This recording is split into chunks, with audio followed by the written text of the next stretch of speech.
નાગરિકો પર મોંઘવારીનો વધુ એક માર. ગુજરાત કોઓપરેટિવ મિલ્ક માર્કેટિંગ ફેડરેશને અમૂલ બ્રાન્ડ હેઠળ દૂધ અને દૂધની બનાવટોના ભાવમાં કર્યો છે વધારો. અમૂલ તાજાના અડધા લીટરના પેકેટમાં ₹1નો વધારો કરાયો છે, જ્યારે એક અમૂલ તાજાના 1 લીટરના પેકેટમાં ₹2નો વધારો કરાયો છે.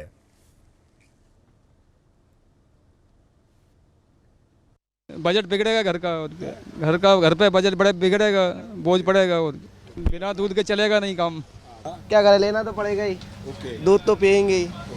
बढ़े या ना बढ़े, घटे या बढ़े, कुछ भी हो. વધે હવે તો લેવાનું તો છે જ, લેવાનું તો હોય જ. ભાવ વધી ગયા પણ હવે શું કરીએ, જરૂરિયાતની વસ્તુ છે તો લેવી પડે છે. હા, ઇન્કમ જે છે એ છે, ઇન્કમ જે છે એ છે, એમાં કોઈ નહીં થયું એટલું બધું ખાસ. હા, પણ એવું નહીં કે દૂધના જ ભાવ છે, લાઈક પેટ્રોલ છે, તેલ છે, ગમે ત્યાં મેં જાઓ કોઈ જગ્યા પર એવું નહીં મળતું. આજથી મેં કે ભાઈ આમાં તમને થોડી રાહત થઈ છે, કદાચ 2માં રાહત થઈ હોય તો 4માં ભાવ વધારો હોય છે. બહુ જ મોટી અસર થવાની છે હવે આમાં.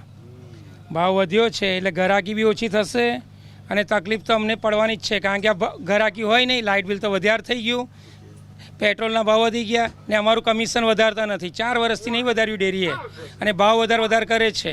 ગોલ્ડમાં આપણે ₹2 વધ્યા છે, શક્તિમાં 2, ગાયમાં 2, બધામાં 2 જ વધ્યા છે.